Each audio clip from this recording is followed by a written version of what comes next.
So let's talk about sex. Okay, so Gurney. The number one sex doctor. there is no one sexual act that is superior to all others. However, if you think about penetration, it's the sexual act least likely to result in pleasure for women. How many times should we be having sex? You should forget about frequency. It's not a marker of a good sex life. That's actually not a good sex life. What is the average in the UK? So the average is around about No way. over a third of women in the UK are concerned that they don't have enough desire. That is a lot of women. The ingredients of a good sex life, we know, are communication, intention, connection. And then lastly, and this is a really bizarre one, they might have to have... I'm Abbey Clancy and welcome to Exhibit A. Today we are talking all things sex with Dr. Karen Gurney, aka the Sex Doctor. Hello, thanks for having me on. Am I the same colour as my chair right now? No, maybe we can aim for that by the end of it. When I started this podcast, everyone I know was like, we need to get a sex doctor on. We need to bust some myths. We need to get some info out there for people who are possibly in a long-term relationship which has gone sexless. They have these emotions and feel it's only me, there's something wrong with me. You know, we want to talk orgasms, sexual desire, sexual currency, which is a term that you've patented. So let's talk about sex. I'm so happy that we are. As you say, it's such a common thing that people struggle with. So I think it's going to be a great public service intervention to get into this today. So obviously I know who you are, but for those who don't, can you give us a little introduction? So I am a clinical psychologist and psychosexologist. I specialise both in the NHS and privately in helping people with sexual function and well-being. Basically, sex therapy to help people have better sex lives. I'm a little bit like a personal trainer for your sex life. So as a psychologist, I see people individually or as a couple sometimes to do work around getting the sex life that they want. Okay. And when I'm not doing therapy, I might be interpreting sex research or getting involved in research. I might be doing writing. So I've written 2 books on sex. Mind the Gap and How to Not Let Kids Ruin Your Sex Life. Well done. I always get the name.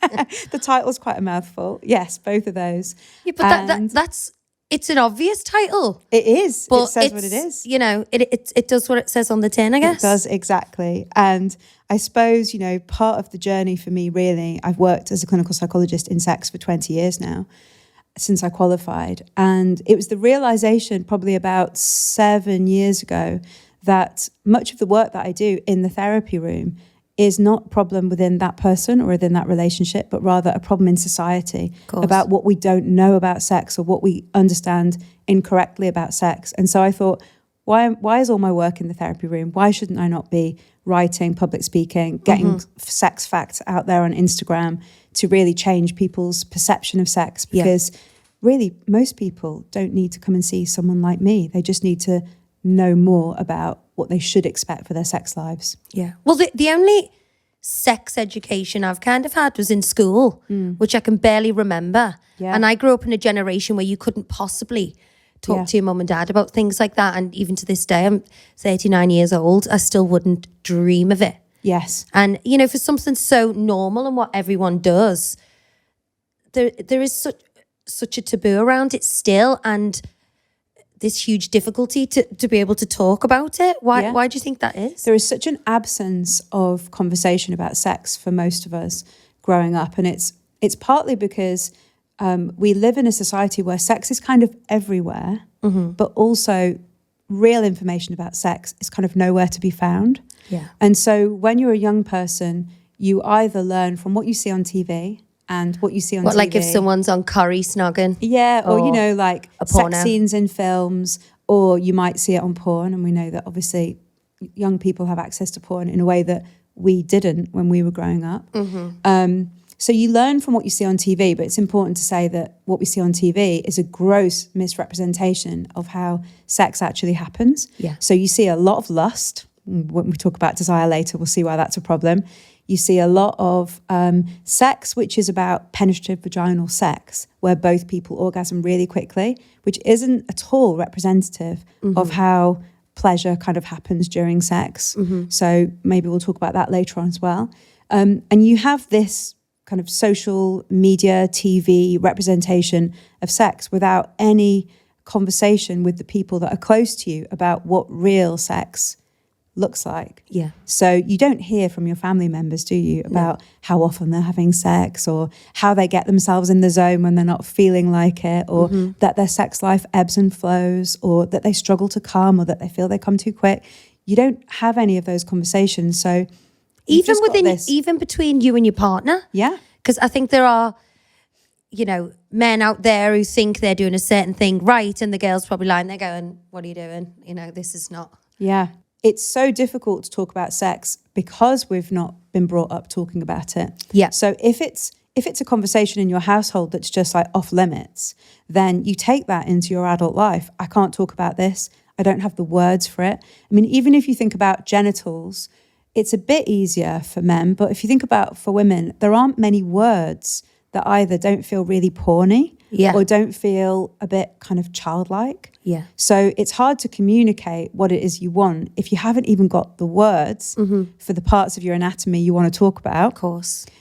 Or you're not used to saying those words out loud, or you think that talking about it is not the done thing because you've not been socialized to. So we're all up against it. And I notice that a lot in the work that I do. It's super common for me to have a first session with an individual or a couple and for them to be really uncomfortable about talking. And what I say to them is, look, I do this all day, every day. And that's the only reason it's easy for me to talk about. Yeah, that as well. But it's not normal for people to not find it uncomfortable. As a society, most people really struggle with it. But the good news is that, well, two things. One is that being able to talk about sex is really highly correlated with a good sex life that lasts the distance of time. So we know that being able to talk about sex with a partner is more likely to mean that you have a sex life you're happy with, and people find it easier to maintain desire. But the other thing is that talking about sex is something that you can get better at just by doing it. So although it can feel like you're moving out of your comfort zone a little bit, getting into the habit of talking more, perhaps starting off not about the two of you, but about stuff you see on TV or stuff you've heard. This podcast, send it to your partner and say, I listened to this podcast. What do you think about some of the things they talked about? It's not threatening. It's not about the two of you, but it gets a conversation going. We know that. But I think a lot of people would feel off-put by that. Like if you start, for example, if you're going, saw this great sex scene in a movie. Yeah. A lot of partners would get jealous. You might need to start a bit further back if that's the case. If you think that might be the case with your partner, if someone's listening thinks that, they might need to go a bit further back and say to their partner, I heard this thing that said, if you talk about sex as a couple, you're really likely to have a good sex life. And we want a good sex life, right? We want the best sex life we can have. But I realize we don't talk about it that much. Yeah. Shall we try and talk about it more? Like, what we see on TV or what we hear about. Because when you set the intention of what you're hoping to get from it for you and the relationship, it's really hard for people not to agree. Like if you're going into it saying, look, if we do this, I think we'll have better sex. Yeah. It's very hard for the other person to go, no, I don't want that, sorry. Of course. Yeah. So if you set the intention, sometimes that helps if partner's a bit like, hold on, why are you raising this? Are you saying our sex life's no good? Yeah. Because I do think those, initially, if you're bringing that up, it could be met with that kind of reaction. Could be. And I think it's like also, if you're speaking to a man and, they could potentially feel threatened by that, or that their ego's damaged, or you think I'm rubbish in bed. Yeah, it's interesting you say that, because one of the kind of social scripts, one of the ways in which we've been socialized around sex is that we know that there are different messages by gender. And one of the messages that's out there for men is that you should be good at sex. Yeah. That you need to perform. And one of the messages that's out there for women is you need to look good during sex. Yeah. And so we find that when it comes to things that people worry about, it often fits with that script. So women often worry about, what does my body look like from this angle? Yeah, of course. And men often worry about, what if I lose my erection? Or what if they don't think I'm very good at this? So the kind of performance element. So it is important that we think about kind of how those messages might be received. And the way I often like to think about it with people is that for all of us, our relationship with sex is changing all the time. If you think about who you were 10 years ago, if you think about who you were 20 years ago, you had a different relationship with your body and your sex life that you do now. And you will in 10 years' time. And you will in another 30 years. So it's always in flux. The things that we're into, the things that we want, how much sex we want, what works for us, the types of things that turn us on. We know that that's constantly evolving. But the problem with not being able to talk about sex as a society is that how do we evolve as a relationship to support that? How do we, if we can't talk about it, how can we incorporate the change that both of us might be seeing over the decades? And so sometimes it does require a little bit of kind of preliminary chat with a partner to say, we've been having sex together, however long, I don't know, could be 20 years. Here you go, good example. We've been I'm having using sex me together. as an example every time, by the way. And why not? Because 20 years is a really long time to have sex with the same person. Yeah. And we don't. Well, I've only had it 4 times, which is what I've told my mum and dad. I've got 4 kids. I've only done it 4 times. Of course. Yeah, but I think as well, like those kind of changes and how you evolve as a person definitely does affect your sex life. But it can be not sexy to talk about those things. If you as you say, one of the messages for women is like you always have to look good if you're going to your partner. Oh, I don't want to be in that position because my belly's saggy or I put weight on or... It's often a worry people have is that what if I voice these things out loud? And then they notice. Yes. But the irony is that quite often, and I see this all the time when I work with couples, the other person is having a completely different set of worries that they're also not wanting to voice. And they haven't even noticed the thing that's ruining your enjoyment. So, we know that when our attention is crucial for sex, right? So when we talk about desire later, we'll come on to that, I'm sure. But the idea is that you need to be able to pay attention to what's happening to be able to really enjoy sex. And when our attention is diverted by thoughts, non-sexy thoughts that are distracting us, like, is that the cat I can hear? Or perhaps thoughts that are worrying, like, what if this hurts? Or what if they're not enjoying it? Or what does my body look like? Those thoughts take us out of the sexual experience and turn down our sexual response. So they stop us being able to get turned on, have orgasms, feel desire. So keeping it inwards sometimes feels like a good strategy because you're like, I don't want to tell them that because I don't want them to focus on my thighs.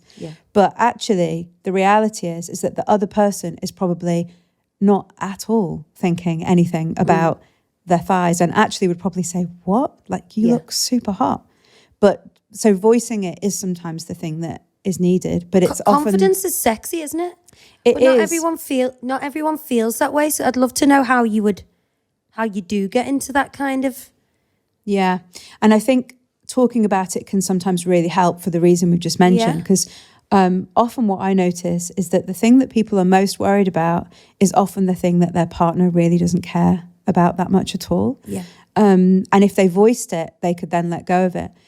But one of the big things is that we do live in a world where how we look, as an example, is very heavily kind of dictated and policed, isn't it? So it is quite difficult for people to bat off those thoughts when they pop into their head because we are primed to criticize ourselves, to judge our body. There are a couple of ways in which we can do that. Obviously, we can do that outside of sex by trying to pay attention to what media we consume, and challenge. That's so important. Exactly. But within sex, we know that it's easier for us to stay in the moment, so not be distracted, when sex feels good, so when the physical touch is right for us, and when it's psychologically arousing, so when the situation or the dynamic between us is erotic. And that's where being able to talk about your sexually evolving self is crucial. Leonardo DiCaprio in Titanic in the car, the hand exactly on that. the window. Leo, exactly that. But imagine, if you've been with someone 20 years and you've not talked about sex very much, you could both be falling into a way of doing sex that worked 20 years ago, but you're different people now. Your bodies are different. The things you might be into are different. The person you want to be sexually might be different. So if you can't talk about that, you run the risk of the sex that you're having not being quite as Good psychologically quality, arousing as it should be. or physically arousing, which then means it's easier to be distracted. Yeah, that makes so much sense. What is regarded as a healthy sex life? How many times should we be having sex? Okay. So first thing to say is that frequency of sex, we know from sex research, has zero to do with sexual satisfaction. Oh, So really? people often use frequency as a kind of yardstick of whether they've got a good sex life or not. But actually, the evidence doesn't back it up. You can have sex once a week, you could have sex once a year, but it depends on what that sex is like as to whether that quantifies a good sex life or not. So I always say, if you have sex once a year, but the sex that you have completely blows your socks off, makes you feel amazing about yourself and the world and your relationship, that's a good sex life. And you don't need to worry about frequency. Obviously, unless there's a discrepancy between you, which we'll come on to, and the other person's not happy, that could cause a problem. Yeah, I was just about to say, a lot of people who don't want to have sex right now are thinking, great, I'll just do it once a year. Yes. Fantastic. And that's me done. Yeah, and it could be, and that could work for both people. Obviously, there can sometimes be more than two people, but let's just stay for two for now. I would say that when it comes to that once a year thing, the fascinating thing about that is that people are often judging whether once a year is enough, not based on what they want, but based on what they think everyone else is doing. So when I ask people in sex therapy, how often do you think you should be having sex? Pretty much everyone says 3 times a week. I don't know who has time to have sex 3 times a week, but some people do, often at the start of a relationship. Yeah. It is certainly not what we know to be the average in the UK. What is the average in the UK? So the average is around about 3 times a month, so a little less than once a week, unless you're in the 35 to 44-year-old bracket, in which case it's much more likely to be about twice a month. Really? Averages, though, remember, are just that. So there's plenty of people having a lot less sex than that. There are some people, of course, having a lot more sex than that. The average is sometimes really reassuring for people when they think that they should be having more sex, because usually people are like, oh, okay, that's not as much as I thought, and that's fine. But I can't stress enough that you should forget about frequency. It's not a marker of a good sex life. If you're having sex once a week and the sex that you're having isn't very physically rewarding, is not making you feel particularly great about yourself, you're not feeling connected to the person you're having sex with, that's actually not a good sex life. Yeah. So forget about frequency. A good sex life is about being able to lose yourself in the moment and not be in your head. Being able to talk about the sex that you're having, because we know that's well correlated. Being able to have pleasure and reward. It's not all about orgasms, but feeling good emotionally or physically afterwards. And lastly, having a sense of connection, whether that's through casual sex or a regular partner. Like for me, like the connection side is really important. And I know a lot of people say when they have kids, you know, they feel differently about themselves and they see themselves as a mom, and maybe their husband doesn't, you know, have that same desire towards them because now they're mom. They're not this like hot fantasy woman anymore. But for me, I think that has improved with having kids and being a mum, the connection. You mentioned something a second ago, which I want to pick up on because it's a really important point, which is about how the drudgery of daily life can kind of knock the enthusiasm for sex out of people. So homework, bedtimes, bath times, cooking, you've just been arguing cleaning with the up. child about algebra for 2 hours. Yes. And I wanted to pick up on that because this is something I call domestic drift, which is the idea that you might be up for sex earlier in the day and you might say to your partner, oh, you know, what about tonight kind of thing. And then after you've done dinner time, bedtime, bath time, that feeling is long gone. And it's quite difficult for people to get back in the zone. And I wanted to pick up on that because I think it really connects to one of the things that we have really drastically wrong in our society about desire. So we have this idea that we all have within us a sex drive, a libido or sex drive, something innate that is just there. It's a human need. It's there without having to do anything, like the drive for other biological functions like hunger or thirst. Yeah. And that idea does come from the kind of history of sex science in a way. We started off thinking that was how desire worked, that it was like an internal drive. But we now know that that's not true. We now know that desire doesn't operate that way. that desire is not an internal biological drive that we either have or we don't. We know that desire is something that is what we call an emotion, motivation. So it's something we feel we want to move towards. So what that means is that we can't really expect to feel like sex after we've done all of that bedtime, bath time, dinner time routine. People often feel like they should. They feel like there's something lacking if they don't. But the reality is that desire is hugely context specific. So people listening will know that, you know, when you're on holiday and you've got less of those mundane chores and you've got more time to relax and you've got more intimate, connected time together and you're having a nice time, it's much easier for people to perhaps connect with their own desire. Or perhaps when they haven't seen a partner for a while. But when you're in that kind of daily grind and you've got all of those associations around you of housework, mum duties or parent duties, it can be really difficult to kind of capture that feeling of desire. But that goes against how we've been socialized to think about it. Would you say that is mainly more women than men? So you feel that? So desire is really fascinating because it's the one thing in sex science that we have no norm for. So if you think about things like height, you know how we have like a norm. Most people are this high if they're this gender, and there's like a bell-shaped curve with most people in the middle, and you get outliers either side. Of course.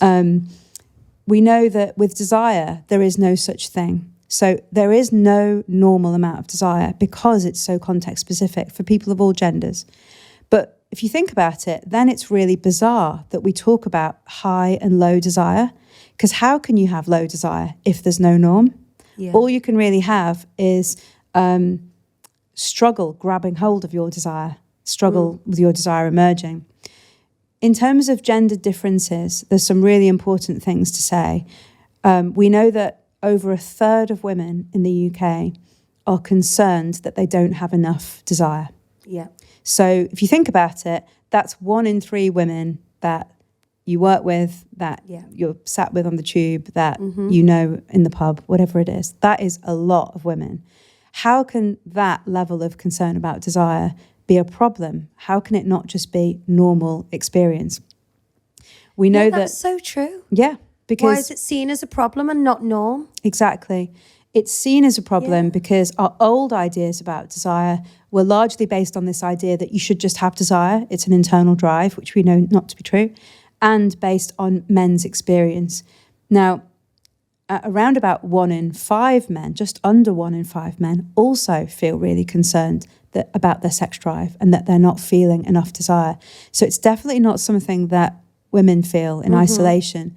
But it is slightly easier for men to maintain that spontaneous desire, that feeling of wanting sex out of the blue than women. And that's not just about hormones. So some of it is about hormones, but desire is underpinned by hormones, but it's much more of a psychological process than a biological one. So we can't really look to hormones for the answer. It's often about how we're socialized differently. So men are socialized for sex to be something that is okay for them to pursue and that has less risk attached to it if they do pursue it. And also we know that when it comes to sex, men are much more likely, if they're having sex with women, to have the physical reward of orgasm, whereas the data from the orgasm gap tells us that women are much more less likely to have orgasms when they have sex with men. I think that's another thing, isn't it? That's not really spoken about. You know, orgasms. Yeah, and the orgasm gap is such fascinating data because before we knew about this data, it was in the kind of like 2000s, late 2000s, we had this idea that women's orgasm was just more complicated and hard to come by, know, pardon the pun. And we know that that's not the case, that we know that people of all genders can orgasm about 95% of the time, reliably in the same number of minutes. So there's no anatomical difference in the time taken to orgasm or the frequency of orgasm. But what became fascinating with the orgasm gap data is that we found that when men had sex with women, their orgasm rate stayed the same as masturbation, about 95%, whether that was with a regular female partner or a casual sexual partner. But when women had sex with men, the orgasm rate dropped from the 95% that they were having alone with masturbation to about 65% of the time with a regular partner, and around about 8 to 18% of the time with casual sex. Now, fascinatingly, the same thing doesn't happen when women have sex with other women. So there's no orgasm gap. The orgasm rate stays particularly high, close to how it is with masturbation. And is that just because a woman with another woman is supposed to know how the body what women works like? and So what- there's a bit of that.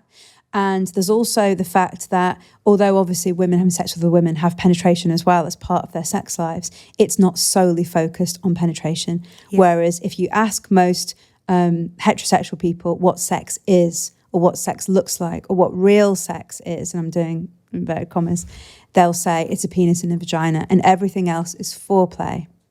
Whereas That's what I actually, I mean, that's our language supports that, right? The fact that we have words like virginity Have I been and doing foreplay. sex wrong all these years? Maybe. The fact that we have words like that, foreplay, what is sex really, right? Sex is about using... Yeah, what is the definition of sex? Yeah, What is so it? there is no set definition, but I'll give you my definition. Okay. Which is that sex is using our mind or body for giving or receiving pleasure, erotic pleasure, alone or with someone else. There is no one sexual act that is superior to all others.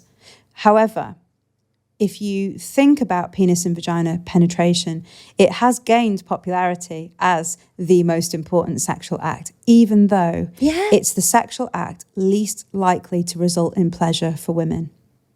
So for women, they say, touched my clitoris with fingers, receiving oral sex, much more likely to bring me to orgasm. And if women think about how they masturbate, it very rarely just involves penetration with nothing else. Yeah. Maybe penetration as an adjunct to clitoral stimulation. But the way women masturbate tells us a lot about what they actually like. The clitoris and the penis were the same structure in the womb. So, they grew either to be a clitoris or a penis. So if you think about it, having sex without touch to the clitoris is a bit like men having sex without touch to their penis. But because we've positioned penetrative sex, vaginal penetration, as the main sexual act, which is largely rooted in sex is for procreation, not pleasure, which is really historical, or perhaps in some religious ideas as well. Because we've got those old kind of hangovers from, centuries before, we kind of see it as what real sex is. Yeah. And of course, I mentioned earlier that, desire is all about being motivated to move towards the behavior of sex, not an internal drive. So the sex we're having has to be motivating for us. Yeah. It's got to be worth our while. And that's one of the reasons why it's easier for men to maintain spontaneous desire, is that they're much more likely to get the reward of orgasm than when they're having sex with women than women are when having sex with men. In your book, you talk a lot about desire. What is desire and why is it so crucial to understand? Yeah. So, as I mentioned, desire is one of those things that we've really kind of understood wrong. Yeah. And because of that, there's a lot of people listening to this or walking around feeling that there's something wrong with them because they're not feeling like sex out of the blue. They're not feeling that drive. One of the things that we know is that desire is really easy for us to grab hold of at the start of a relationship. There are reasons for that, which is that the partner is novel to us. They are new and exciting. Our brain codes them as a sexual stimulus. We don't have conversations yet about have you put the bins out that dilute whether we see them as a sexual stimulus or not. Yeah, have you flushed that toilet? Exactly. It's all sexual stimulus. And we have really high of what I call levels of what I call sexual currency. So And if Stuff flirting, like- eye contact, sex texts, compliments, bum grabs, passionate kissing, date nights. If you think about it, and if I do a lot of them, to be fair. Do you? In my- Good work. Still. That's But, good. we've been together 20 years. Yeah, that's impressive. Definitely, more than half of that list. That's good. So if you look at a couple who are newly together, so I'm Yeah. talking here about the first kind of 18 months perhaps of a relationship, you'll see really high levels of sexual currency. You'll see them not paying attention to anyone except each other, holding hands, touching each other's bodies, passionate kissing for the sake of passionate kissing, flirting, all of that we've just talked about. What generally happens is that as we get to know someone, not only do they become less of a sexual stimulus to our brain doesn't notice them just as a sexual object. They also notice them as a co-parent, as a housemate, perhaps as a business colleague. There are all kinds of other relationships that start to emerge that dilute that, our brain coding them as sexual. But why does it have to dilute that? It's just the way our brain works. Our brain really likes novelty when it comes to sex, and doing the same thing with the same partner time and time again is something that our brain really struggles to feel desire for. After a while of being together, we generally see that not only do we dilute them in our minds as not so much of a sexual stimuli anymore, and that's kind of inevitable. It doesn't have to be a problem, just saying. We'll talk about why. A problem? It doesn't need to be a problem. We also start to have less sexual currency.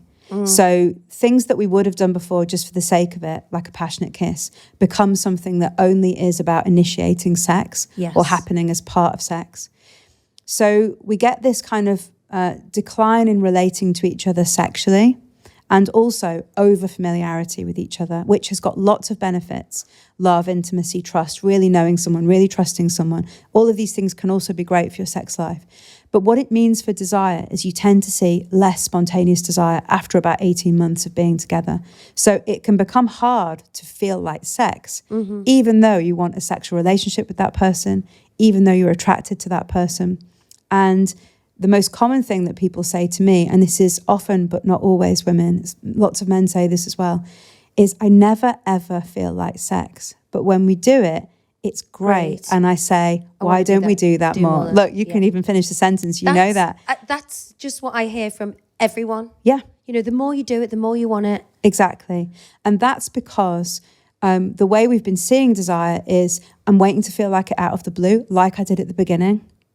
That's not realistic in long-term relationships. In long-term relationships, we should forget about spontaneous desire. We know that about 40% of women say they never or rarely ever feel like sex out of the blue with their long-term partner. God. That's such a kind of well-known fact in sex research that we now consider that not to be indicative of a problem with desire.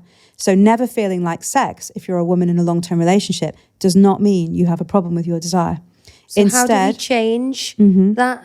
Instead, what we should be doing is understanding responsive desire. So we know that feeling like sex out of the blue is something we probably shouldn't be aiming for, but we also know it's really easy to nurture desire in the right context. So what I mean by that is our brains interpret something as sexual. That's the first thing that happens. So you've got to have something in your relationship for your brain to interpret as sexual. That's where the sexual currency comes in. If you've stopped kissing because you don't want to give your partner the wrong idea that it's the green light because you're not feeling like sex, when your partner comes to give you a passionate kiss, you think, I know what they want. Yeah. And so I'm going to close this down because I'm not feeling desire. But the irony is that having that sexual currency between you without any pressure for it to go anywhere, just knowing it's just a kiss. A kiss for a kiss. Exactly. Bringing that back in, bringing up that sexual currency gives your brain lots of triggers where desire will follow. So first you need sexual currency. You need something between you.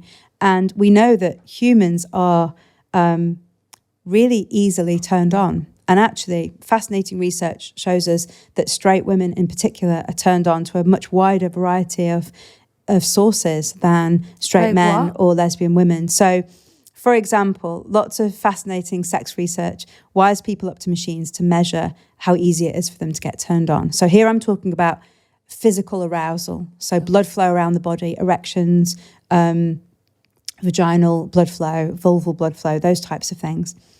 And show them videos of various types and measure what happens to their body. We know that for straight women particularly, there is a really broad range of things that work to turn them on. They can watch videos of people exercising naked and their body will often respond with physical arousal. So it's really easy. But isn't that kind of contradictory to the other stuff where it says, like, you know, after being with a partner for 18 months, your desire goes from a certain age, your desire dips, libido dips. but then you're easily aroused at other things. How do they it's because work? there are different types of desire. So the out of the blue desire that you have at the start of a relationship will fade, but being able to trigger desire happens really easily. And how it happens is you have to have some sort of sexually relevant stimuli, some sort of sexual currency. So it could be a good sex scene you see on TV. It could be a passionate kiss with no pressure for it to go anywhere. That's crucial because pressure is a massive desire killer. It could be being naked together. It could be having a massage that you know is just about a naked massage, isn't going any further. Anything that our brain sees as sexual, it will automatically respond with arousal. Okay. What needs to happen next is a series of thinking processes in our brain that mean that desire follows. And what they are is being able to pay attention to what's happening and not be distracted by negative thoughts. We talked about that earlier. So you need to be able to think, that feels good, not, I know what they're wanting, how am I going to close this down? Yeah. And the next thing that needs to happen is you need to be able to have a good association with where this sex is going to go. So this is all about learning and memory. So has sex been good for you in your life so far? Is it worth your time, or would you better spend your time watching Netflix? So how rewarding is the sex that you're going to have? Is it for someone else's pleasure, not your own? This is where all the stuff to do with the orgasm gap comes in, right? Oh my God. And then lastly, how incentivizing is the sex? So is it likely to result in pleasure, in emotional closeness, in satisfaction? And how enticing is the partner? Now, we've already mentioned that it's easier to have desire for new partners because they're novel and our brain likes new things. But that doesn't mean that you can't experience plenty of desire for a partner you've been with for 20 or 30 or 40 years. It just means that you and your partner can't necessarily expect that if you initiate it in the same way, if sex always starts the same way, if it's always got the same middle and the same end and it goes the same order and it's low in orgasms, it's very unlikely that someone will be able to maintain desire. Yeah. But if you can mix it up a bit with lots of sexual currency that might trigger desire, very little pressure for that to have to go anywhere, an agreement between the two of you that, you know, we're going to make this just part of the culture of our relationship, bring back the sexual currency without always having to see that as an initiation of sex. If you can mix up how you initiate it, if you can mix up what the sex looks like so it's not predictable to your brain, you know, sometimes it's just oral sex, sometimes it's penetrative sex, sometimes it's not, sometimes it's different things, sometimes it's just a really hot hour of kissing and it doesn't go any further. If you can do all of those things, then you can have desire feature as much as you like. That's so interesting. What would you say to the people who go, oh, I love them to bits, but I just don't want to have sex with them? We've had a lot of questions like that sent in. So where they're like, they want to have sex, but not with their partners, but they don't want to leave them because they love them. Yeah. And they're a great dad or their best friend. Yes. So we know that relationship satisfaction is impacted by sexual satisfaction for most people. So having a good sex life is often quite important to relationship satisfaction long term. Yeah. So the first thing to say is it depends how important sex is to those people and both of those people. So for some people, they might be quite happy. Look, we've got everything else that works for us. Sex has never been our strong point, but it's enough for us. And that's great. For many people, though, there are aspects of sexual satisfaction that without them, it starts to eat away at relationship satisfaction. We know that it can make people vulnerable if they're in a monogamous relationship to thoughts of infidelity. We know it can lower people's psychological well-being if they're not feeling like they're getting a good sex life. We know it can affect what we call the emotional climate of the relationship. So it can make people feel more distant and less connected, which is obviously really important for parents because you kind of need to feel like a team. So it does often matter. But then physical attraction does change sometimes. And not everyone remains attracted to that person. And they might have to have a think and make really difficult choices about what they want to do, whether a sex life is important or whether sacrificing that for this relationship is important. But I would say that for most people, they can improve their sex life and their desire just by understanding more about how desire works and by their partner understanding more about how desire works. You know, initiating sex, if their partner is kind of not looking after themselves if they're initiating sex by saying, you know, fancy a shag tonight, babe. I know. It's not particularly sexy. It's not going to trigger their desire. So both people need to kind of understand how they might be contributing to a context that doesn't support desire emerging very easily. Top 3 things in a nutshell to improve desire towards your... Don't expect to feel it out of the blue. Okay. Know that you need to work on a context that helps it emerge. So increase sexual currency. Bring back passionate kissing. I love snogging now. Yeah, it's great. And Snogging's underrated. it really is. And, you know, one of the mistakes that people make in their sex life is they think of their sex life as like an off-on switch, like a light switch.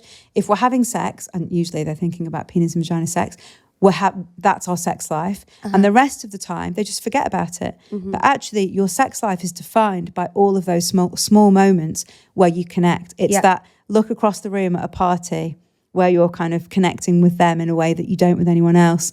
It's the compliments about how hot they look today. It's the passionate kiss that lasts 5 seconds just before one of you leaves the house. That is your sex life.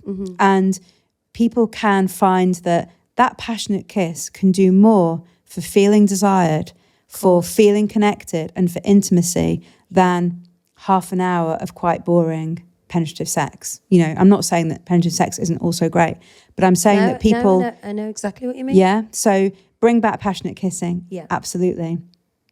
And think about, this is a controversial one, but for people who might be in more established relationships, think about who does most of the work at home, the mental load, because a lot of emerging sex research tells us that makes a massive difference to people's sex lives. Yeah. The more equally shared it is, the better people's sex lives in those relationships usually are. So if one of you feels like you're the household manager and you're responsible for the school forms, the packed lunches, making sure there's food in the fridge, getting the mother-in-law's birthday present. So is it true that an equal division of the jobs around the house can improve your sex life?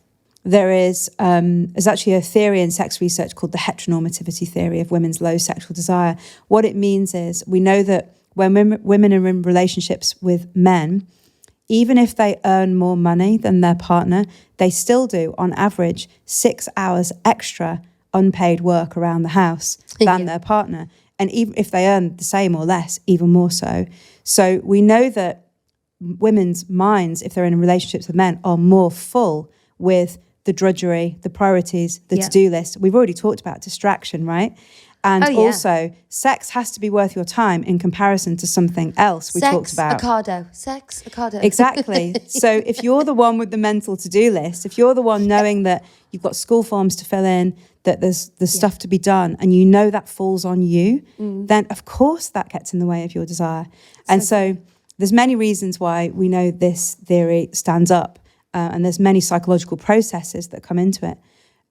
Some of them are about distraction. Some of them are about resentment. Oh, yeah. Some of them are about having no time for relaxation or being anything other than a mum or a household manager or a partner. Not being seen. Not being seen. Yeah. It being unfair. One of them is about seeing your partner as a third or fourth or fifth, in your case, child. Yeah. And just how deeply unsexy it is for someone not to know how to do basic things around the house or not to know what shoe size they are. One of the interventions that comes out of sex therapy that shocks often male partners the most is the fact that this makes a difference to sex. And they're often like, how does that make a difference to desire? Because it makes no difference. Running out to take the bins out if they think they're going to get more sex if they help around the house. Exactly. And we know that the science tells us that it does make a difference to people's sex lives if one person isn't carrying that. And often it's hard to understand if your desire doesn't work like that. If you're not put off by knowing there's a massive to-do list, if you're not thinking about the school lunches, the packed lunches that need making, if you can get in the headspace without all those things, and plenty of people can, including plenty of men, you're like, but I don't understand why that's an issue. Just forget about the washing up. We'll do it tomorrow. But when it all falls on you, you can't forget about it because it feels like your work. It just depends what type, because I'm that type of person. I can't sleep until I know everything's done. Yeah. It's just the way I am. Yeah. You know. Lots of people are exactly the same. I wish I wasn't. Like, because even some of my friends, I'm like, oh God, that big pile there, they don't even see it. Yeah. You know, it must be a liberating way of life to... Yeah, it must be. And, you know, it's also heavily gendered. And it's much harder for women not to see that stuff than it is for men. And that's important that we look at when it comes to sex. How important is sex for our mental health and our health in general? Yeah, it's really important. I mean, there are lots of health benefits that come from sex more broadly in terms of cardiovascular benefits, in terms of the impact on sleep. So there are lots of basic health benefits. But also psychologically, it's quite important. So we often think about sex as being a physical thing, something we do with our bodies, but it's actually not. It's something about our minds, something about who we are as people, being seen in the way we want to be seen by someone else. It's also really important for our relationships, as I mentioned earlier, in terms of relationship satisfaction. Obviously, not all people like or want to have sex. And there are plenty of asexual people that are quite happy with little or no sex. So but what's the difference with them then to someone with, you know, with no desire? Yeah. So asexuality, you wouldn't necessarily have distress about not feeling desire. Okay. And it would usually be something like many sexual orientations, they're not fixed in stone, but they're often quite lifelong. So unlike a drop in desire, where at the start of a relationship, you really enjoyed sex and wanted lots of it. And then you had a normal change of a drop in spontaneous desire, as we've talked about. That's quite different to being someone that's never been particularly bothered about sex, never really understood what people get from it, quite happy to not have it as part of your sex life, as part of your relationship. But most people who want to have a sexual relationship, sex is really important for psychological well-being, for relationship satisfaction.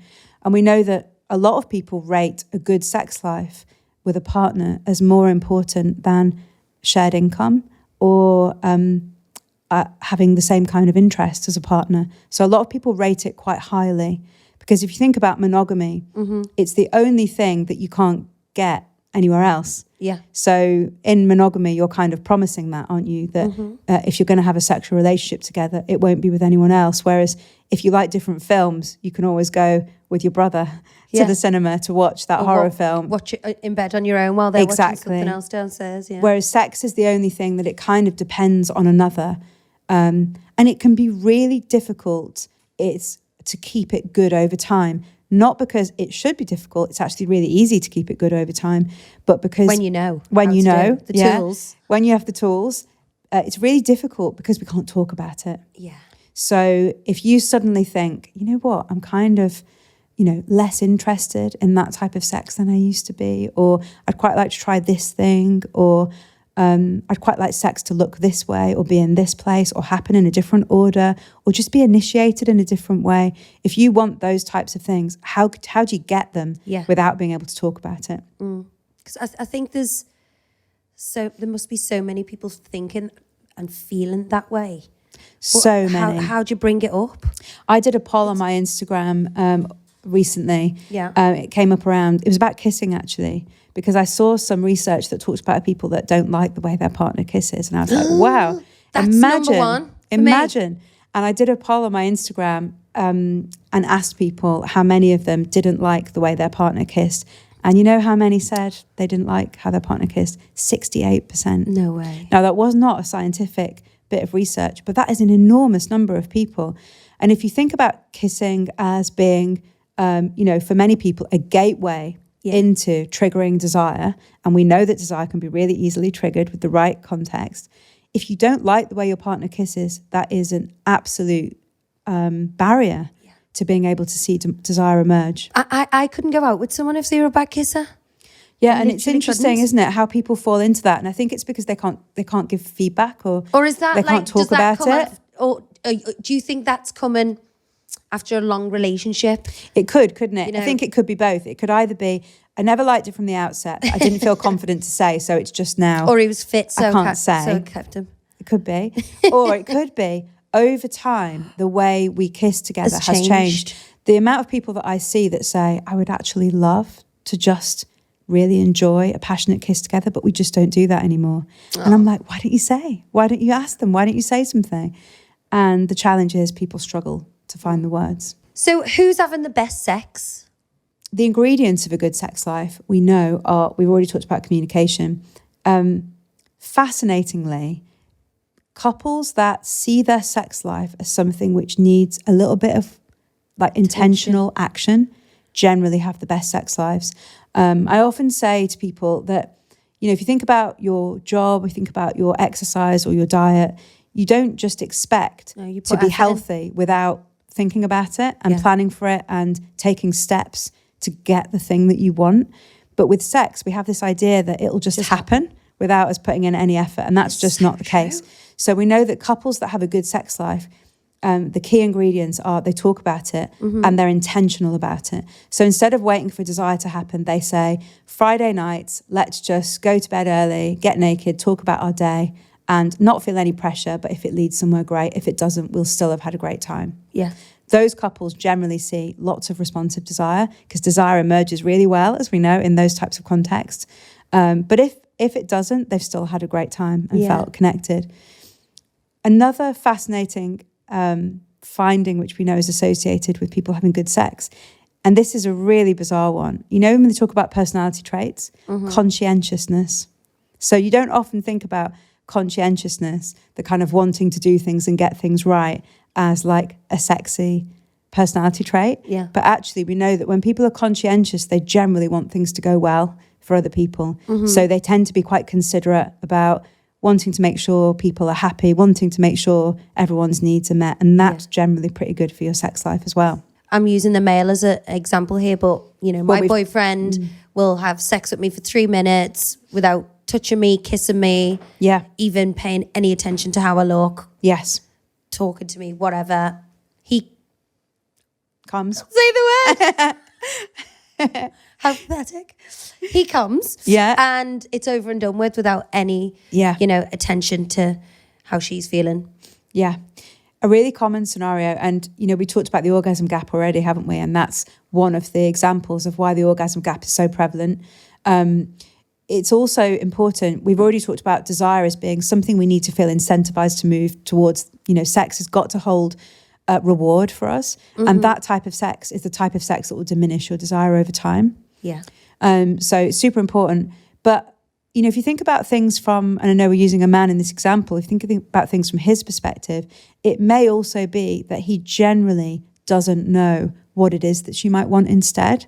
Yeah. So in that absence of learning about sex that we talked about at the beginning, you know, how does he know if he's not able to ask how she wants sex to look? And if she's not able to verbalize, you know what, can we not have sex that looks like that? You know, can we do this and this and this instead?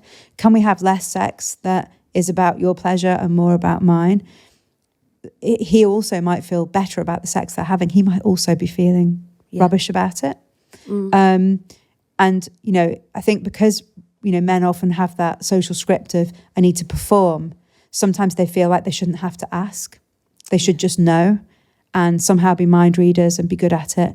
And it's really common for everyone, people of all genders, so definitely for men, not to know about things like the clitoris is the sole route of pleasure for women, and that should be the focus of sex, or that, you know, people might want different types of touch than they see in porn, or, you know, that type of information is often stuff that people just don't know. And I'm using a woman as an example now. Some women don't even know what they like themselves. Like no, they don't. If you haven't been taught, where are you supposed to? Yeah.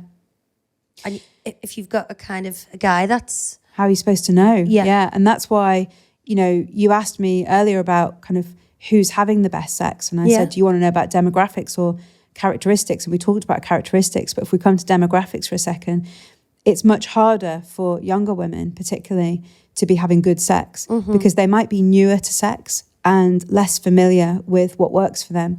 We know if they've masturbated, then they generally know more about what works for them. But whether they can then communicate that to someone else is a whole other ball game in terms of, I actually don't want that, I want this, or I want you to use this sex toy on me. That's really hard to say. And that's partly because everything that we see on TV, like we talked about earlier, shows lots of women enjoying penetrative sex and coming really quickly. That's what you see on TV. You know, if people think about the last sex scene they saw on TV, it probably looked like that. Yeah. So women are kind of going around thinking there must be something strange about me that I don't come quickly or don't come at all from penetrative sex. Yeah. Of course, it's really normal. We know most women can't come from penetrative sex if there's no indirect or direct clitoral stimulation at the same time. But a lot of women think there's something wrong with them because they can't. And that then makes it almost impossible for them to communicate it to a partner because they don't want to draw attention to something they feel they're failing at. So instead, they just fake it. So how common is faking orgasms? Do people actually do that? They do, and they fake them often. And people fake orgasms because they want to communicate something that they can't communicate, which is, I've had enough, thanks, I'd quite like this to end. Love Island's on in 5 minutes. Exactly. Or if I don't go to sleep now, I'm not going to get enough sleep. I'm going to be tired tomorrow. Oh, yeah. Or that's not really doing it for me, but I don't know how to tell you otherwise. Or you're expecting me to come this way, but I'm never going to come this way. So I'm going to have to fake it to bring this to a close. But faking orgasms is very heavily rooted in this idea that women should be able to come from vaginal sex, which we know is just often not the case. Like I said, So only 20% of women can come that way. 20%. And it is still clitoral stimulation just indirectly through the vaginal wall. Because obviously the clitoris is quite big under the skin. It's like 5 to 7 centimeters. You just can't see most of it. So most women need direct or indirect clitoral stimulation. So obviously that could come from touch to the clitoris, or it could come from a vibrator, or it could even come from perhaps the position that you're in. So what is the best sex position for women to orgasm? So in terms of the anatomical thing, as we've mentioned, you need some kind of clitoral stimulation. So that could be something like missionary position because you get a bit of indirect stimulation. But it's probably important to say that orgasm is dependent on lots of other things other than stimulation, like how in the moment you are versus distracted, and how turned on you are, like how hot the scenario is versus how boring and predictable it might be. So orgasm isn't just dependent on the physical stimulation, it's also what's going on in your mind. Is it a mental thing? Absolutely. Yeah. Well, it's like if people have like a sexual dream and think they orgasm in their dreams. Does that happen? It does happen, yeah. Orgasm is really fascinating because you can, it's very much a brain event as well as a body event, and you can be really close to it and then it can just go away again. Yeah. And you can lose it. And that's often because you've come out of the moment and you've gone into your mind, started thinking, am I going to orgasm now? Or what are they thinking? Or are they bored? Those things will take you away from it. So positions can be useful to get the right kind of touch. And as we said, clitoral stimulation is the thing you need. Most people do. But it's actually also about how turned on you are and how in the moment you are as well. Do you think a lot of people think if they've been having like crappy sex for years, zero desire for the partner, both sides, they, without knowing those facts, what you've just said, they just think there's no point, there's no way back. I can guarantee they think that, and it makes me so sad because you can always make changes in your sex life as long as you still have some level of attraction for that person. You can always have great sex. There is no point of no return. It's just you need to know how to get there, and that's the whole reason I wrote Mind the Gap, is to give people that without needing to pay for sex therapy. I often wish that couples would come and see me earlier than they do, because quite often people wait, years or decades before they are happy to address a problem that's been brewing in their sexual relationship for ages. Actually, sex therapy works extremely well, extremely quickly. I probably see people for an average of 6 sessions around concerns about desire. Gosh. And imagine you've waited years or decades for a problem that's so easily resolved. Yeah. It's so sad when you think about how much it can affect people's well-being and their relationship satisfaction. What about the complete opposite end of the spectrum? Sex addiction. Do you see people for that? So lots of people come in with concerns about that. And one of the most important things to say is that it's actually impossible to be addicted to sex. So it's a very commonly used term, and there's nothing wrong with using it. But scientifically, we often call it like out of control sexual behavior or compulsive sexual behavior, because people get into a habit with sex like they do with other things, like exercise or shopping. Basically, the hormones, the chemicals that are released when we have sex make us feel good, just like when we buy something new. Yeah. makes us feel good, and that is a short-term boost to our mood. And for some people, that can be something that they rely on as a way of boosting their mood, and they can start to feel out of control with it.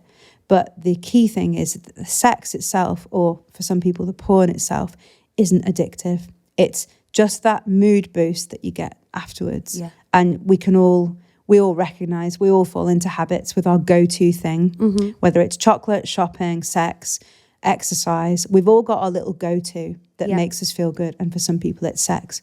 So it's really just helping people understand that and taking the shame out of it, because for a lot of people, they feel really ashamed that they feel unable to kind of regulate it, just like people do with eating. They feel really ashamed.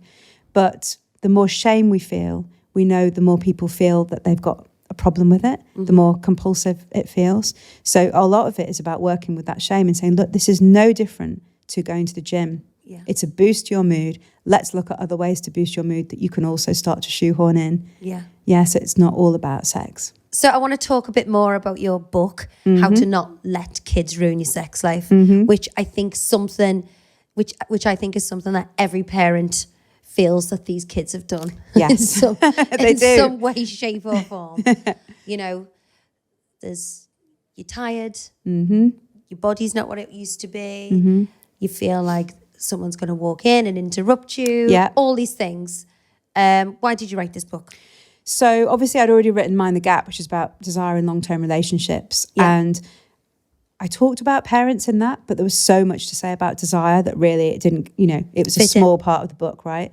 And I just had massive demand from people saying, please, can you write a book for parents about this? And I already had an online course called How to Not Let Having Kids Ruin Your Sex Life. That was very popular. So it was the obvious book to write. Also, the statistics on sexual satisfaction for parents is quite stark. So we know that people in a kind of life cycle of a couple, if you're thinking about a kind of monogamous couple, their sexual satisfaction is at its lowest when they have kids under 5 at home. So we know that people's sex lives... I had 3 under 5 at one time. Oh my gosh. So that will really kind of take a hit at your sex life. And we also know that relationship satisfaction decreases as well. In the first, if you compare kind of parents to couples who've been together the same length of time that aren't parents, you see steeper declines in relationship satisfaction for parents. I know. There are obviously loads of good things about having kids. I could have met you 13 years ago, for God's sake. Sorry, Abbey. But the main thing is that a lot of people, a bit like everything else we've talked about, are thinking this is a problem within our relationship. Actually, it's really normal to struggle with your sex life after kids. So I wanted to write a book that was taking everything we know about desire, obviously, but not replicating Mind the Gap too much, but also bringing out what's unique and different and looking at it from different times of the parenting journey. So I talk about what was happening in your relationship pre-kids. For most people, obviously not all, they will have already had the impact of a long-term relationship. And they won't have realised the impact that that's already had. Then they've maybe got trying to conceive, this is so pregnancy, and then they've got birth to a year, which, as we know, people's sex lives generally go out the window at that time, and the high level of sexual problems and concerns. And then you've got having young kids at home, which feels like it should be the time that people are getting their sex life back on track. And everyone's kind of expecting to bounce back like they are with everything else. The reality is exhaustion sets in, especially if you've got more than one kid, especially if you're getting up in the night. And it can be really hard then to navigate a sex life that can withstand that, so that when the kids are a bit older, you can feel content with your sex life. Quite often what I see is people slipping off track during the parenting years, and then they come and see me when their kids are teenagers and they say, we don't know what happened. We used to have a great sex life. The kids came along. We said, we'll get back to it someday. And then it never happened. So the book really is about, look, you don't need to change the amount of sex you're having. You don't need to be having more sex. All you need to know is how to stay sexually connected during this time, so that when you feel like you can get back to it in whatever way that looks like, it's not fallen off the agenda completely, and it feels natural and easy to get back into it. I think it's so important even to state the obvious, like to go, you know, if all these crying kids went in now, we would be having sex. Yeah. Because I want to have sex with you, but we physically can't. Absolutely. 'Cause, yeah, I remember at one stage I had a cot next to my bed and a new baby in my bed. Oh my and gosh. then my 3-year-old at the time would just keep running in the middle of the night. Yeah. Oh, I always refer to nighttime, but you know, that's just... That's absolutely it. But I had a very open...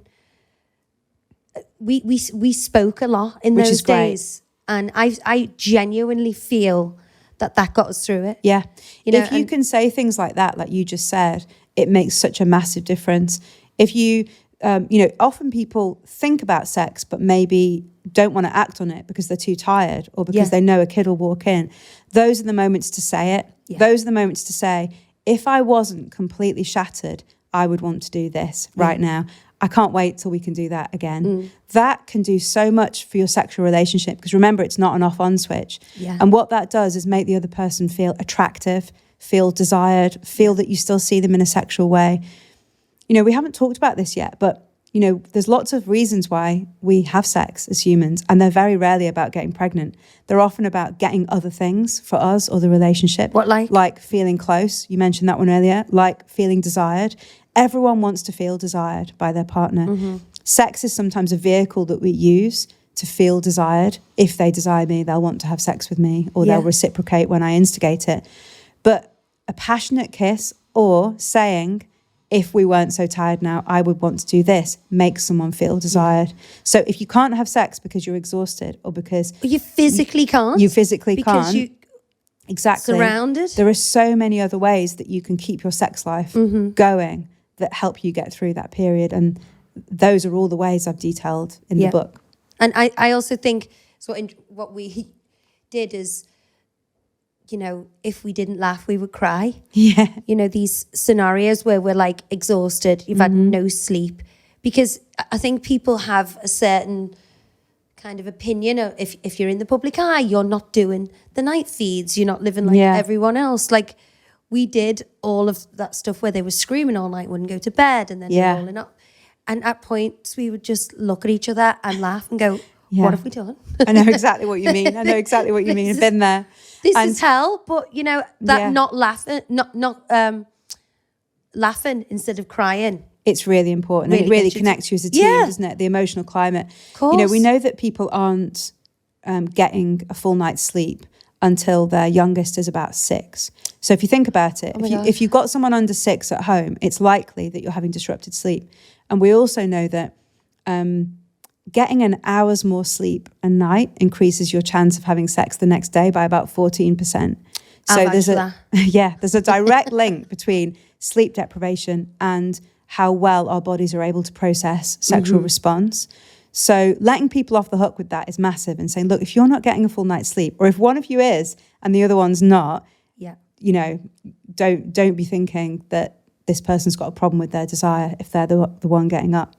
And we also know that the number of times you get up in the night has a massive impact on your sex life as well. So for people that are getting up more than twice in the night to go to a cot or to go to a child's bedroom, to see to a child, we know that it impacts on their sex life in terms of desire and satisfaction. So it's partly just about getting that information out there as well and being like, look, this isn't you. This is sleep deprivation.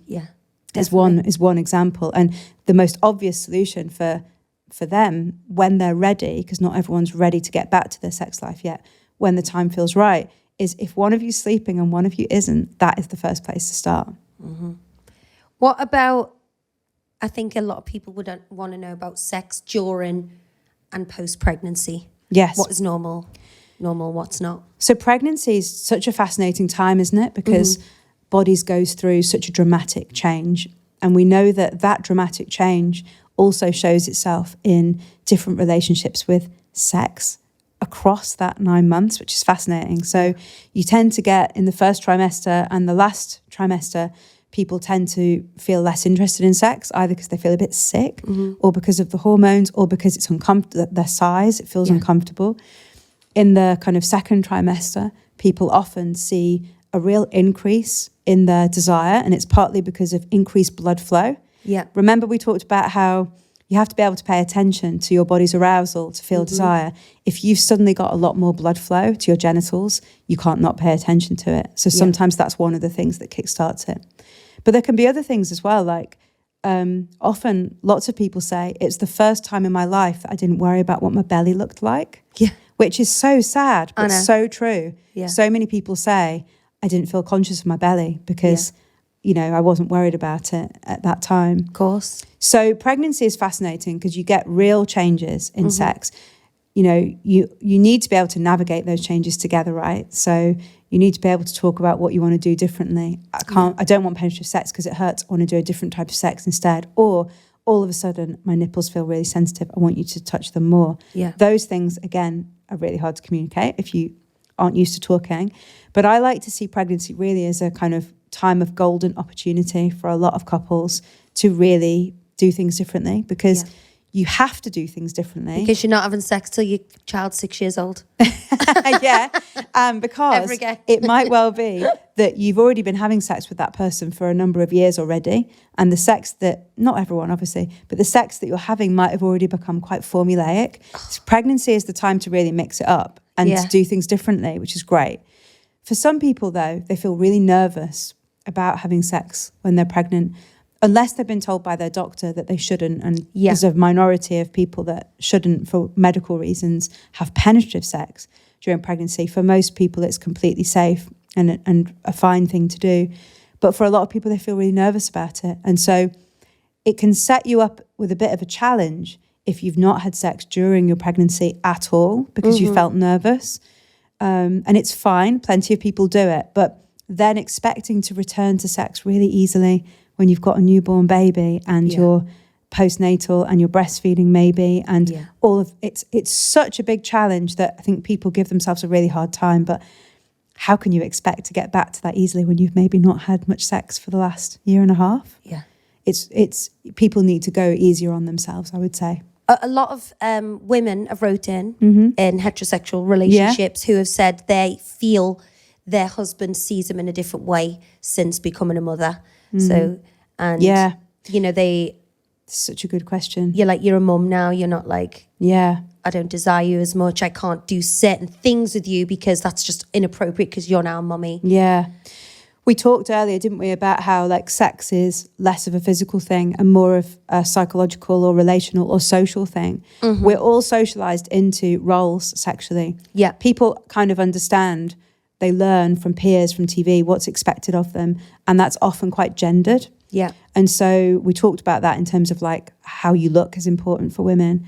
But it's also important when you think about parenthood, because there are quite a lot of negative ideas about the idea of mothers as sexual beings. Yeah. So even if you think about like words like mumsy, it's a word that describes like how a mum dresses, right? That's deemed as kind of dowdy. Yeah. But there isn't an equivalent word for dads, right? If you think about it. But MILF is seen as like a compliment. Well, there is that too. Yeah, there is that too. So there is something about just like paying attention to those gendered messages. Like you lose your identity. Yeah. And one of the things I wrote about in the book was, I don't know if you're old enough to remember this, I'm a few years older than you, but do you ever remember that Athena poster with the naked man cradling the baby? Do you remember that poster? You used to get it in like card shops. It was like a black and white picture, and he had a naked torso. He's wearing jeans. Some of your listeners may remember it. No, I don't. It was so fascinating because it was the biggest selling poster of, I think, like the 90s. It was on everyone's walls, as well as these two guys with tires. I remember the tire. Yeah, do you remember the tire? So it was like that, but it was a man with a naked baby. And what's fascinating about it is, if you think about it, you would never see the equivalent picture. Like a sexy woman. With a newborn baby. So there is a gendered message around parenthood, which obviously isn't true. Like motherhood might not be kind of innately a sexual thing to do, just as fatherhood isn't. But it doesn't mean that mothers and fathers can't be sexy. Yeah. But often we do feel a bit typecast into those roles, either by society, by ourselves, by our partners. And it's important we find ways to break free of that. So if we feel like we don't get any time to be us other than being a parent, and the tasks that are involved in parenthood, it can be really difficult to connect with your sexual self, because all you feel is, well, I'm this person that wears my jogging bottoms and has cereal spilt down my top, and that doesn't feel very sexy. Whereas if you've got a bit of time to connect with other parts of your identity that perhaps you do feel make you feel more confident and sexual, it might be about work, it could be about dancing, it could be about your hobbies and activities, it could just be about time with your friends. Those might be the times that you can connect with those other parts of your identity. And for your partner to see that as well. If your partner only ever sees you in that parent role, it can be hard for both of you. I think you're spot on there with that. I definitely, not in my relationship, we make the time to be together and come out of those roles. It's really important. I think so. You do all your date nights. How often do you do a date night? Well, not as often as I'd like. Yeah, it's we good recently went away for 4 days. Great. And we were so pathetically sad. We listened to an audiobook with one ear pod. Oh, that is so cute. With a bottle of wine. That is really cute. But we were like, and again, you know, when you feel like you have to do things for other people, do we have to get dressed and go out for dinner? We're like, we are so busy and shattered at home. This is what we want to do. It's perfect. It's okay. There's so much to be said for making that time for emotional connection like that. And when you're parents, you've got much less time, you know, that something like 30 hours a week, having a child takes up, you know, out of your life that you didn't have to deal with before. So obviously more children. And if you've got children with additional needs, it's even more than that. So it's one of the things that can really get in the way of your sex life, is that you don't have any time to connect emotionally, feel that closeness, that intimacy, you know, having a bottle of wine together, going away together, or just doesn't have to be going away. If people can't afford to do that or get a babysitter, you can do it at home. Just turn Netflix off, do something else. It's so important just to, you know, and I think that's the good thing about doing our other podcast, The Therapy Crouch, because it's actually not often, as you say, turn the Netflix off. It's not often you sit and talk to your partner about, do you remember when we were 19 and did this? Do you remember that holiday we went on? Do you remember our first date? Do you remember our first Absolutely. kiss? People should do more of that. They should. I actually was listening to one of your podcast episodes, and it was one where I think you were interviewing Pete on his career. Oh, yeah. And I listened to it and I thought, this is really incredible for your relationship, because you were asking the type of deep questions that are about like learning something new about a partner that you already know really well.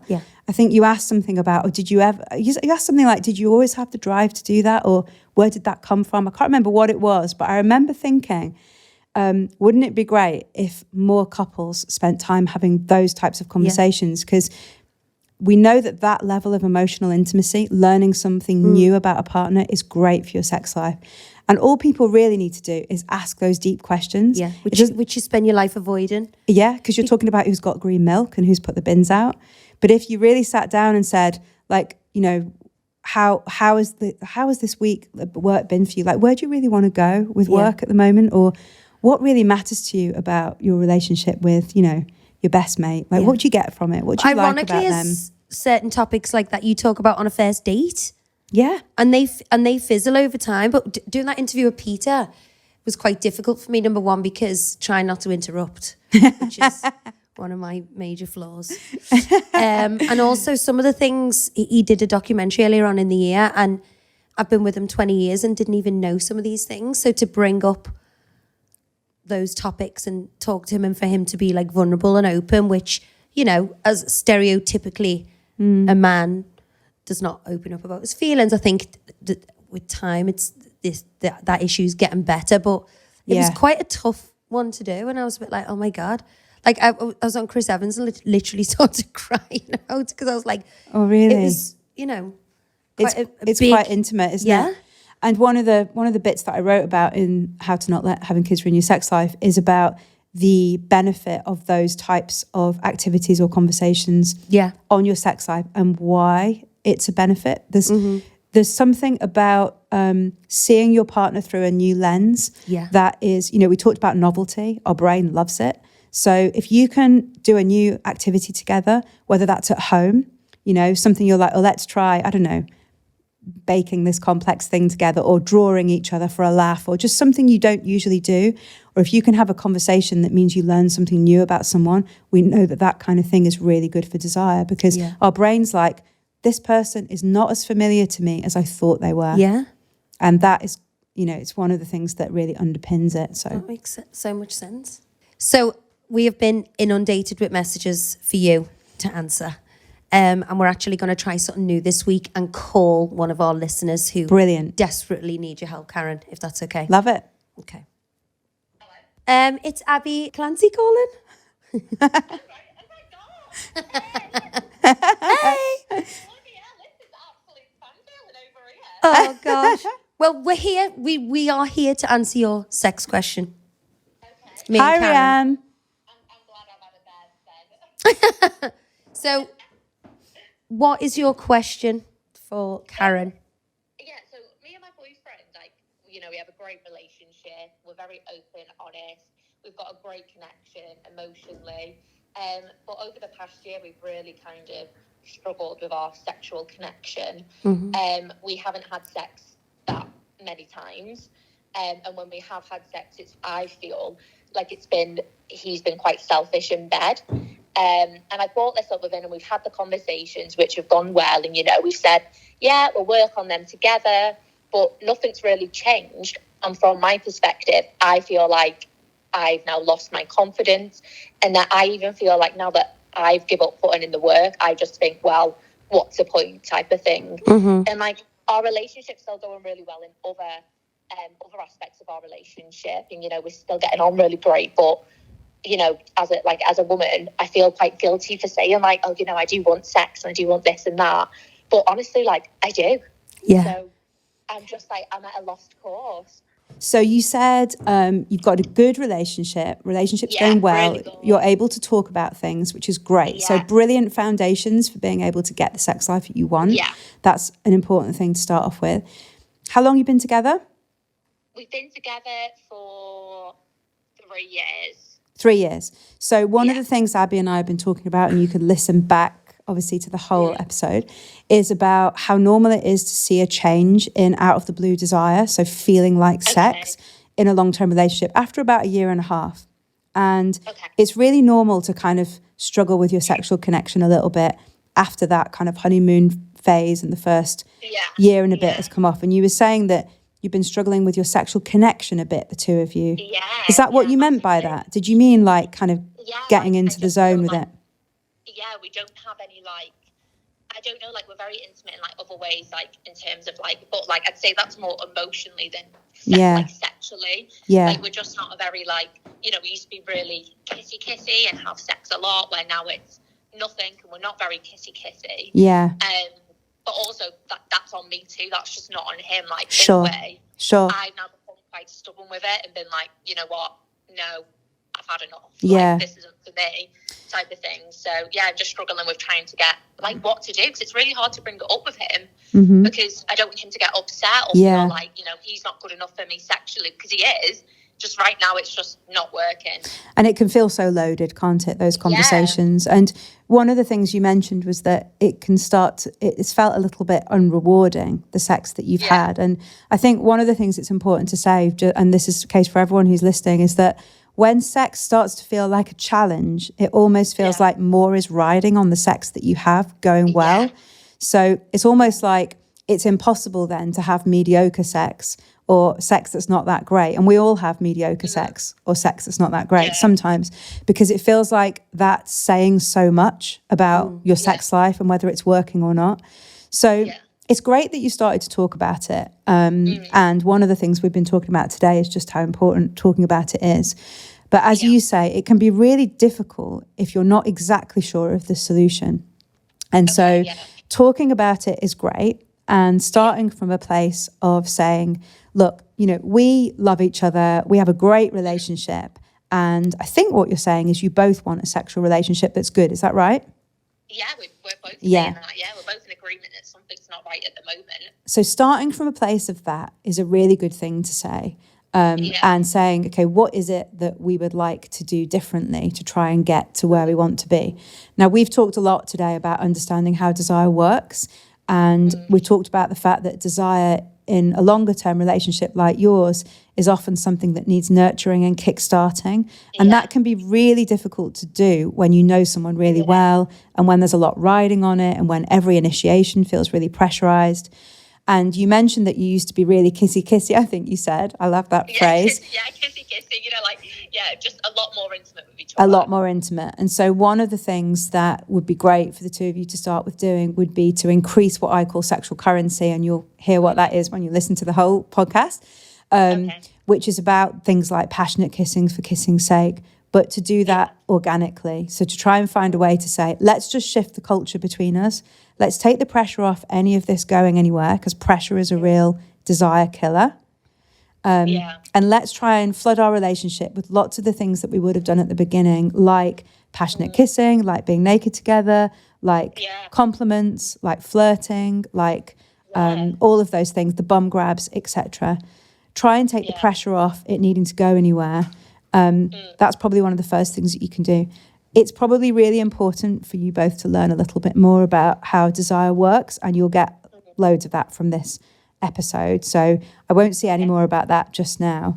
But there's no reason why you both can't get back on track with this and have potentially an even better sex life than you had before. So don't give up hope with it. Because that's what I was worried about. I was worried that it was, like a lost cause, that I'm just failing. Definitely not. And that it was just, I'm like, every time I catastrophize everything. So when this was happening, I'm like, oh my God, that's it. We need to break up. We're not matched for each other. Where realistically, every other aspect of the relationship is great. We've got such this good grounding. Brilliant. It's just that, like, over the past year and a half, the past year to 6 months has just been it's been different, and we've had a lot of changes go on in our relationship. Like, we've had things outside of our relationship, we've had family deaths and so on, which has been difficult to navigate through, and I think that's ultimately had an impact on our sex life. So. It will, and it's hard not to take it personally, because as you say, you can feel like you're the only one. Yeah, and I feel like I'm being stubborn now with it, where I'm a bit what's the point in me putting the effort in? So I think, that's a good thing you're saying, without that pressure of, this needs to lead to sex. That's a really good. That's actually a real eye opener, that one. Yeah, that you can have a snog without. Yeah. No, and oh God, he's going to have sex at the end of it, or she's. Well, it's actually my birthday today. So happy birthday! Thank you. And we've just been to Ancoats in Manchester, having a few drinks in some of the wine bars and stuff down there. And he actually just randomly grabbed my arse, and I was like, "Oh, cheeky!" I love it. More of that. Yeah, more of that. We love that. Make it so sometimes. I'm here for that. Yeah, I'm here for that as well. Sometimes I set couples a bit of a kind of a task in between sessions where I see them, where I ask them to take all types of sex off the agenda and just flood their relationship with that kind of sexual currency.